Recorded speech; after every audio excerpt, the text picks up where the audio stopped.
সবাইকে ঈদ মোবারক অগ্রিম। আমি চলে যাচ্ছি চাঁপাইনবাবগঞ্জ এই প্রথম বিয়ের পর ঈদ করতে। আর সাথে যাচ্ছে আমার সোনা পাখিটাও। রোজার ঈদটা ওইখানেই করা হয়েছিল, আর তার আগের বার যে ঈদটা ছিল সেইটার সময় উৎস আর আমার শাশুড়ি চাঁপাইনবাবগঞ্জ আসছিল, কিন্তু আমি আসতে পারি নাই। আমি আমার আম্মুর বাসায় ঈদ করছিলাম, কারণ তখন ফারিস্তা আমার পেটে ছিল, আর এই জন্য আমি জার্নি করেছিলাম না।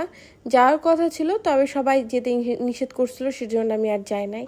তো যাই হোক, আমরা যাওয়ার একদমই প্ল্যান ছিল না। হুট করেই উৎস এসে বলছে যে আমি ওইখানে ঈদ করব, চলো। তো সবাই মিলে রেডি হয়ে চলে এসেছি আমরা। আর সকাল সকালে উঠে ঘুম থেকে উঠে আসছি, কিন্তু আসার পরে এত বেশি অধৈর্য হয়ে গেছিলো যে বলার বাইরে, কারণ ট্রেন আসছিল না। আর আমরা সারা রাত জেগেছিলাম সবাই। ফারিস্তা তো একদমই ঘুমাইছিল না, সারা রাত জেগেছিল।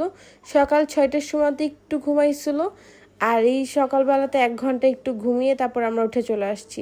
তো যাই হোক, এদিকে আমরা অনেকক্ষণ দাঁড়ানোর পর আমরা ট্রেন পেয়ে গেছি, আর একদম এক গাদা সব মানুষজন উঠতে লাগছে। একটা জিনিস ভালো লাগলো যে পুলিশ এখানে দাঁড়াইছিল, যারা একদম নামার তাদেরকে নামাই দেওয়ার পরে উঠার যাদের তাদেরকে উঠাই দিছে। বিষয়টা অনেক বেশি ভালো লাগলো। দুঃখের বিষয় এটা, আমি প্রচণ্ড ক্লান্ত লাগছে, উৎসব ক্লান্ত, তারপরে এক গাদা ব্যাগ, কারণ বাবুর জন্য অনেক কাঁথা নিয়ে যাইতে হচ্ছে। ট্রেন ছিল সকাল 10:30টায়, কিন্তু ট্রেন আসছে প্রায় 11টার সময়। আর অনেক ভালো লাগলো এই ট্রেন জার্নিটা, কারণ ট্রেনে যত লেট করে উঠছি কিন্তু তত তাড়াতাড়ি পৌঁছাই গেছি। আর এত মজা করতে করতে আসছি, একটুও ঘুমাই নাই। কিন্তু ফারিস্তা ওর দাদির কাছেই ঘুমাইছিল, আর আমরা দুজনে শুধু খাচ্ছিলাম, রিল্যাক্সে চলে আসছিলাম। পুরোটা রাস্তায় ধরতে গেলে ওর দাদিই নিয়ে আসছে, ওর দাদির কাছে থাকতে বেশি পছন্দ করে। এদিকে আমরা টুকটাক করে যেই খাবারগুলো যাচ্ছিলো সেই খাবারগুলো নিয়ে নিয়ে দুজনে খাচ্ছিলাম, কারণ সকালে আমরা কিছুই খাই নাই। আর আমার শাশুড়ি ছিল রোজা, সেজন্য আমার শাশুড়ির সামনে খেতেও পারছিলাম না। তারপরও কি করার, খিদা লাগছিল, খাইতে তো হবেই। চাঁপাইনবাবগঞ্জে বলতে হবে আমি এর আগে কখনোই ট্রেনে যাই নাই, আমি গেছিলাম বাইকে আর বাসে যাওয়া হয়েছে। বাট ট্রেনে যাইতে লেগে এত সুন্দর সুন্দর বাসা আর এত সুন্দর প্রাকৃতিক দৃশ্য, আমি বলার বাইরে। আমি এর আগে কখনো এত সুন্দর জায়গা দেখি নাই। দেখছিলাম কিশোরগঞ্জে, তবে এরকম সুন্দর এতটা দেখতে পাই নাই। ঘুমাইতে ঘুমাইতে যাই, কিন্তু আজকে যেহেতু ঘুমাই নাই সেজন্য দেখছি। কিন্তু চাঁপাইনবাবগঞ্জের স্টেশনের পাশে যে মাটির বাড়িগুলো অনেক সুন্দর ছিল, মনে হচ্ছিল আমি ওখানে নেমে যদি বাসাগুলো যেতে পারতাম।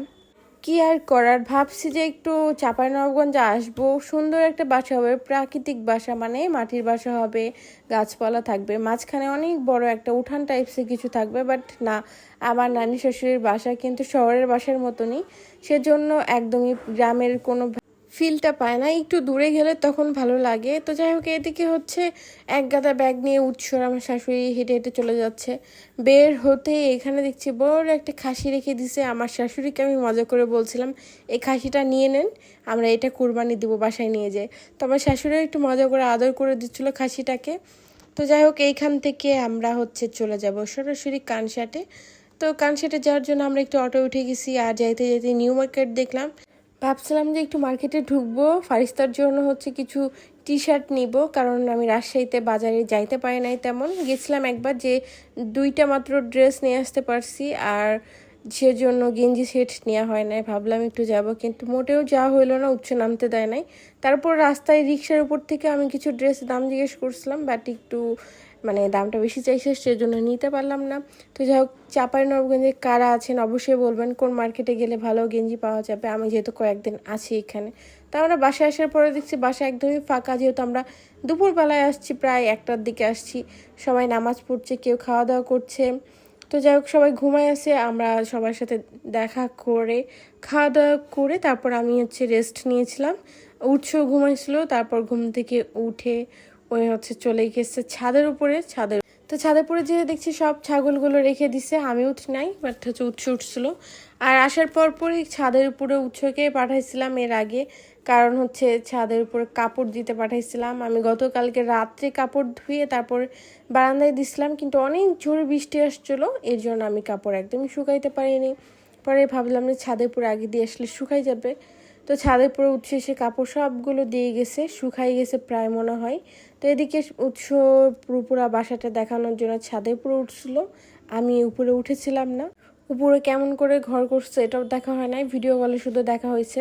এদিকে দরজা বানানোর জন্য সব এখানে কাজ চলতেছে, আর হচ্ছে উৎস এদিকে ভিডিও নেওয়ার জন্য একটু ভালো মতন ওর ফেসটাও নিয়ে আসছে। দেখতেই পাচ্ছেন উৎসুর কী অবস্থা, কারণ প্রচণ্ড ক্লান্ত, সারা রাত আমরা জেগে থেকে তারপর আসছি, তার উপরেও সুন্দর মতন এসে একটু ঘোরাফেরাও হয়ে গেছে। ছেলে মানুষ তো একটু ঘোরাফেরা করবে, আর আমরা মেয়েরা ক্লান্ত হয়ে যাওয়ার পরে মনে হয় না যে আর একটু উঠবো কোথাও যাবো, বাট ছেলেরা কিন্তু পারে এটা। তো এখানে হচ্ছে 2টা খাসি নিয়ে আসা হয়েছে, খাসি 2টাকে হচ্ছে সুন্দর মতন প্রান্তি আর প্রিয়া ভালো মতন পাতা খাওয়াচ্ছে, ওদের সাথে ভিডিও করছে আর ওদের হাগুগুলো পরিষ্কার করছে। প্রিয়া প্রান্তি হচ্ছে আমার ননদ, তো ওদের কথা বললাম কারণ ওরা আমার পাশেই ছিল, ওদেরকে একটু মজা নেওয়ার জন্য আমি ভিডিওতে ভয়েসটা এটাই দিলাম। মোটেও না ওরা হাগু পরিষ্কার করছে না, ওরা হচ্ছে ওদেরকে একটু ভালো মতন মানে আদর করে পিচ্ছিরা সবাই যে। তো এদিকে একটু মেঘ মেঘ লেগে আছে, এর জন্য হচ্ছে তো যাই হোক এদিকে হচ্ছে মেঘ লেগে আছে আর বেশিক্ষণ থাকা যাবে না, সেজন্য উৎস নেমে গেছে। তাছাড়া আমি আরও কিছু ভিডিও করতে বলছিলাম, সেই ভিডিওগুলো ইনশাআল্লাহ কালকে দেখাবো কোরবানির সময়। আর হচ্ছে গরু যেখানে আছে গরুর ভিডিওটা নিয়ে হয় নাই, খাসি যেখানে আছে শুধু এইখানকার ভিডিও হয়েছে। তো এইদিকে হচ্ছে রাস্তা, মেন রাস্তার সামনে হচ্ছে গরু রাখা ছিল, উৎস যায় নাই, একটু ক্লান্ত ছিল সেজন্য। তো এদিকে হচ্ছে আমের গাছ হচ্ছে ছাদের সাথে একদম লাগানো আছে, অনেক আম ধরছে। এদিকে হচ্ছে মামা চলে আসছে পাতা নিয়ে ছাগলদেরকে খাওয়াবে, তাই ওইদিকে মামা ওদেরকে খাইতে দিচ্ছে। আর উৎস চলে আসছে এদিকে মামি, যেহেতু এগুলো বাসায় বানাইছে, পুরি বানাইছে, পিঠা বানাইছে। আর এদিকে মাংসর ঝোল আছে, মাংস খাবে না, মাংসর ঝোল নিয়ে চলে আসছে। তো আমরা এগুলো খাওয়া দাওয়া করে তারপর আবার ঘুমাই গেছিলাম। তো আবার রাত্রে খাওয়া দাওয়া করে তারপরে আবার জেগে থাকতে হবে। তো এই পর্যন্ত ছিল ভিডিওটা, বাই বাই।